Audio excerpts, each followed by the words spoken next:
wonderful time of the year, with the kids jingle belling and everyone telling you be of good cheer.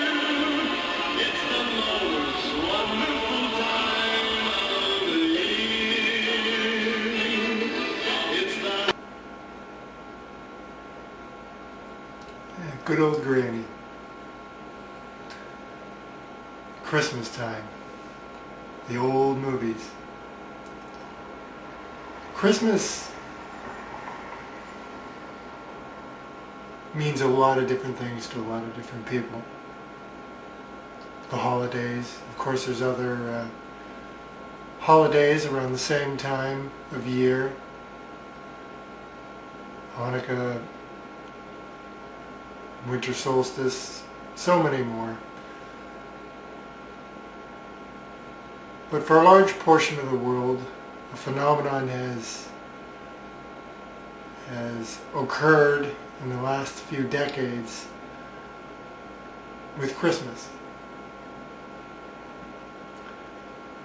I have fond memories as a kid of Christmases. In our house, it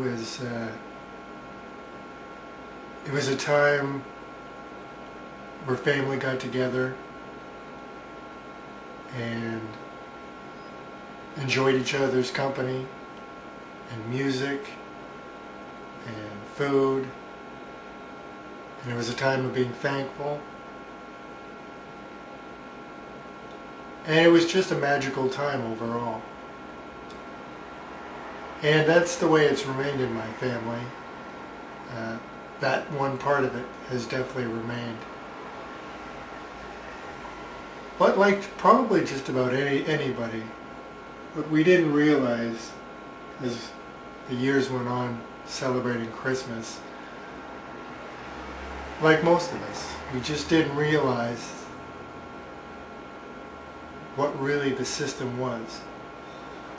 This consuming system of competition and commerce, and how strongly it preyed and manipulated the holidays. And in fact, a lot of our Christmas traditions, if you look into it, you start to see how much of an influence they actually had through marketing. And so Christmas has been transformed. So I do still believe that we should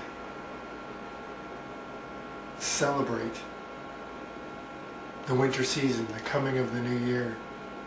Celebrate the things that matter. Celebrate life. However, what I do think we can do, and we are seeing is happening, and it has been happening in my family and in my life, and we see it happening around the world, is what we can do is transform it into something that better serves us and better serves the future we want. Because traditional Christmas, it's consumption at a high level. High consumption of gifts without really a lot of thought into where they come from, what's involved, and the cost, not our cost, but the cost to others and the cost to the environment. So I invite you to reflect on that as you're planning for this holiday season. Go walk into the big department store, the big W, you know which one I'm talking about, and that's the perfect example of that place. If you really want to see, walk in with open eyes, and you will really see how toxic this consumer environment has become. When you walk into a place like that where everything is so cheap, there's a reason it's so cheap, and it behooves us to remember that with all this prepackaging and all these products from all around the world at such cheap rates, and anything and everything is on the shelves, that it comes at a huge cost to the environment, huge cost to the environment. The truth is, a lot of the other countries, third world countries, for decades are being plundered. We're plundering their resources for our own benefit. We don't see that. But if you really look into where these products come from, you start to see child labor, child slavery. You start to see the land confiscated and taken away from people that have lived there for a long time. You see the deforestation. You see the production of all these materials and the damage it does to the environment. The list goes on and on. But consuming mechanism no longer serves us, and it threatens our life here on the planet. And this isn't anything new. We all know this on some level or another. But I do invite you to remember that.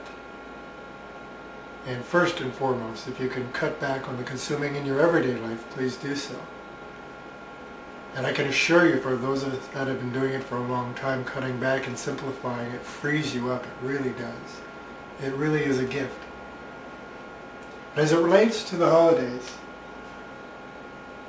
I hope we keep celebrating this time of year. But I would love to see more and more people around the world transform it into what serves you. And there's so many things you can do. If you still want to celebrate Christmas itself, you have the right to do so. That's your freedom. But why not, instead of buying gifts, make gifts? Use that creativeness that we have, that feeds our soul, and create things that mean something and give it to one another. That's one way. Of course, giving to those less fortunate. There's so many less fortunate. You can make family projects, personal projects. It could be anything. It could be something in general. It could be something right in your community. It could be for that homeless guy down this, that hangs out down the street. It could be that lady you work with who's a single mother, and you know how tough this Christmas is going to be. The list goes on and on. It could be big projects, such as making these people that are making this wonderful video. So many possibilities, and there's no rush. You can start baby steps this year. Start reducing if you can. Try to get away from consuming and see how that feels, and then each year you can transform, and together we can transform the parts that no longer serve us, but we can hold on to what does work for us, and that is the idea of celebrating unity, celebrating the gifts, celebrating the season, the changing of the seasons on this incredible planet. So we can still do those things, but they can have much more meaning in our lives when we're not cogs in the wheel of a machine, doing things that our soul doesn't agree with our soul.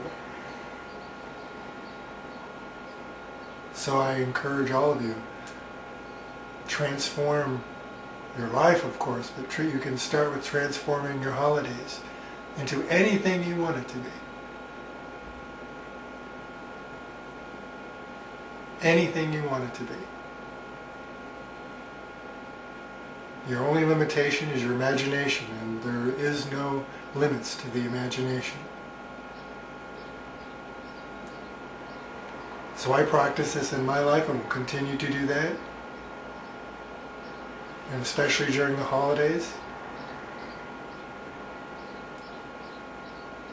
And so, just think about when you're planning for this Christmas, look back at your other Christmases. Start to see, just like we saw, we didn't really realize how much product we were consuming or where it was coming from. But all we can do now is move forward. Transform our experience. So have a wonderful winter celebration, whatever that holds for you.